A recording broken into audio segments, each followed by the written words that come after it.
जय जय रघुवीर समर्थ। जय जय रघुवीर समर्थ। जय जय रघुवीर समर्थ। उपस्थित श्रोतेजन हो, आपणा सर्वांचे आजच्या या ग्रंथ वाचनाच्या उपक्रमात चैतन्य आत्मन हे चॅनल हार्दिक स्वागत करीत आहे। आजचा ग्रंथ वाचनाचा आपला दिवस क्रमांक 158, वार आहे रविवार व तारीख आहे 7 जून 2026। सध्या आपण समर्थ श्री रामदास स्वामी लिखित सार्थ श्री दासबोध या ग्रंथाचे क्रमशः वाचन करीत आहोत।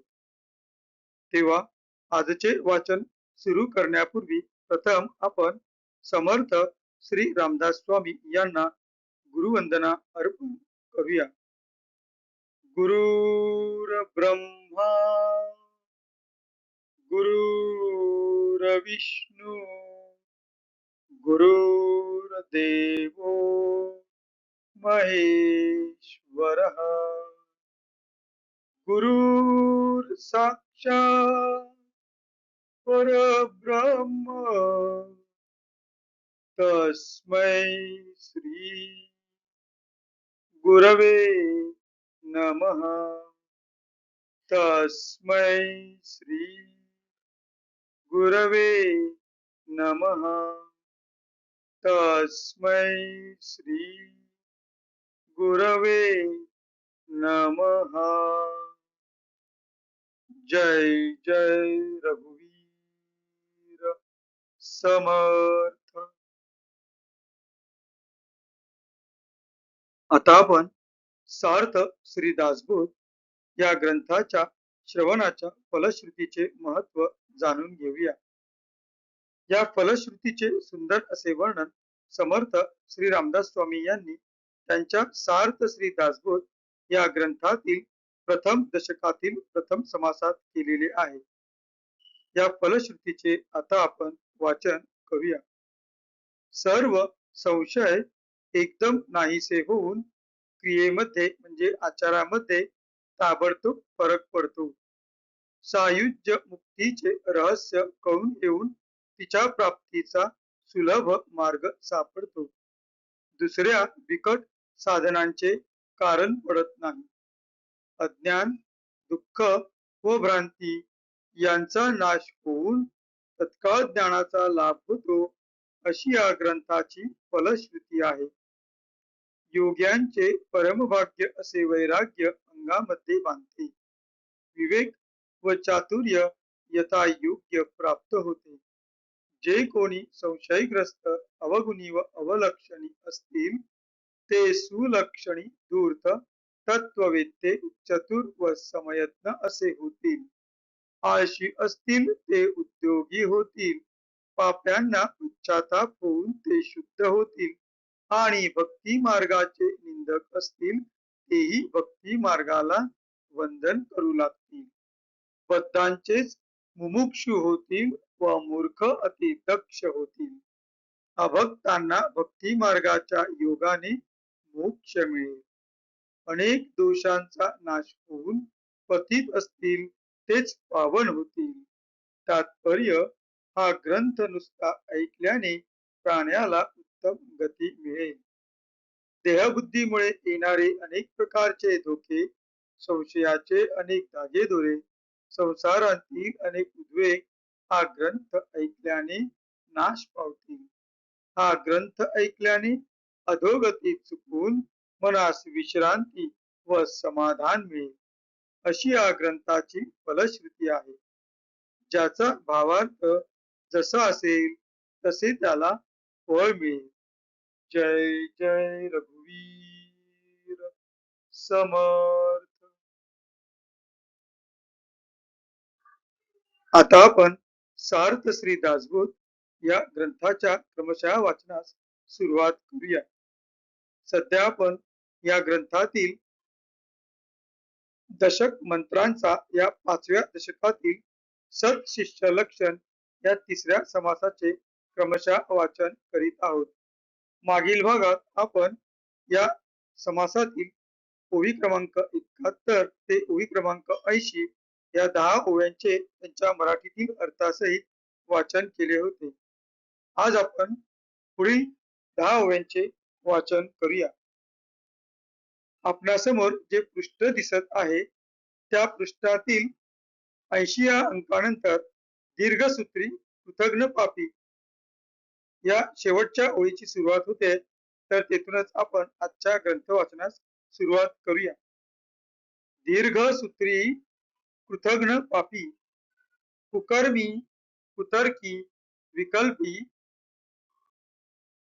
अभक्त, अभाव, शीघ्रकोपी, निष्ठुर, परघातक, हृदय शून्य आणि आळशी, अविवेकी आणि अविश्वासी, अधीर, अविचार, संदेहासी, दृढ धरता, आशा, ममता, तृष्णा, कल्पना, कुबुद्धी, दुर्वृत्ती, दुर्वासना, अल्पबुद्धी, विषय, कामना, हृदयी वसे, ईशना, असूया, तिरस्कारे, निंदेसी प्रवर्ते, आदरे, देहाभिमानी हुंबरे, जानपणे, क्षुधा, तृष्णा आवरेना, निद्रा सहसा धरेना, कुटुंब चिंता ओसरेना, भ्रांती पडिली, शाब्दिक बोले उदंड वाचा, लेश नाही वैराग्याचा, अनुताप दारिष्ट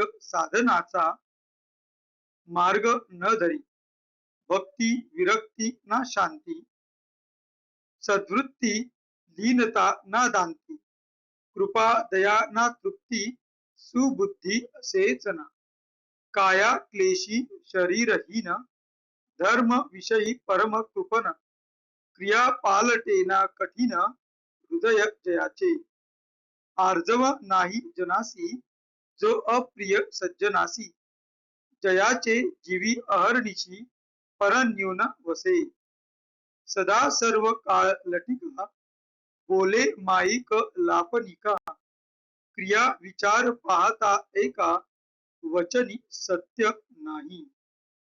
जय जय रघुवीर समर्थ.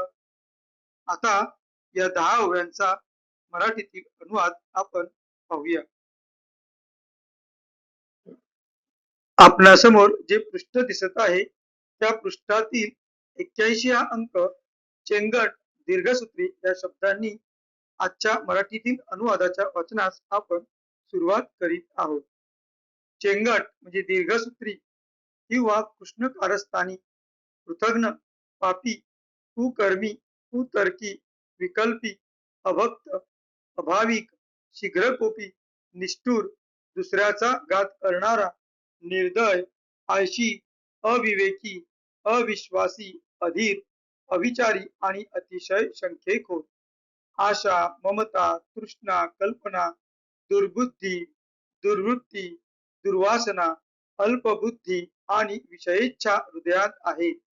ईशना म्हणजे कामना, लोकेशना, दारेशना, द्रव्येशना, मत्सर, तिरस्कार, येणे करून निंदा करण्याला पाय नेहमी पुढे, आणि देहाभिमानाने ज्ञातेपणाच्या घमेंडीने पुरपुरणारा, भूक, तहान व झोप आवरत नाही, कुटुंबाची चिंता कमी होत नाही, मन भ्रमिष्ट झालेले असते, तोंडाने परमार्थाविषयी शब्द पांडित्य मात्र भरपूर, पण अंतःकरणात वैराग्याचा गंध सुद्धा नाही, पश्चातापही होत नाही, धैर्य नाही किंवा काही साधन मार्गही धरीत नाही, भक्ती, वैराग्य, शांती, सद्गती, लीनता, इंद्रिय निग्रह, कृपा, दया, संतुष्टता, सुबुद्धी यांपैकी काही नाही. रोगाधिकांनी कष्टी झालेला, अवयवहीन, धर्म करण्यात अत्यंत कंजूस, क्रिया कधी पालटत नाही असे त्याचे हृदय कठीण असते, जो लोकांची आर्जवाने म्हणजे सरळपणाने विनयाने वागत नाही, जो सज्जनाला आवडत नाही, ज्याच्या मनात दुसऱ्यांचे छिद्र म्हणजे उणे रात्रंदिवस घोळत असते, नेहमी लबाड व खोट्या थापा मारणारा, करणे व बोलणे पाहिले तर एकाही शब्दात खरेपणा मिळायचा नाही. इथे आज आपण थांबतो आहोत. पुढील वाचन आपण पुढच्या भागात पाहूया. जय जय रघुवीर समर्थ. आता आपण कृतज्ञतापूर्वक समर्थ श्री रामदास स्वामी यांना वंदन करून आजच्या या ग्रंथ वाचनाच्या भागाची सांगता करूया. शुकासारिके पूर्ण वैराग्य ज्याचे, वसिष्ठा परिज्ञान योगेश्वराचे, कवी वाल्मिका सारिखा मान्य ऐसा, नमस्कार माझा सद्गुरु रामदासा. जय जय रघुवीर समर्थ. उपस्थित सर्व श्रोतेजन हो, आपण सर्वांनी अगदी मनपूर्वक ग्रंथाच्या या भागाचे श्रवण केले त्याबद्दल आपणा सर्वांना खूप खूप धन्यवाद. आपणा सर्वांचे अनेक अनेक आभार. भेटू पुढल्या भागात. जय जय रघुवीर समर्थ.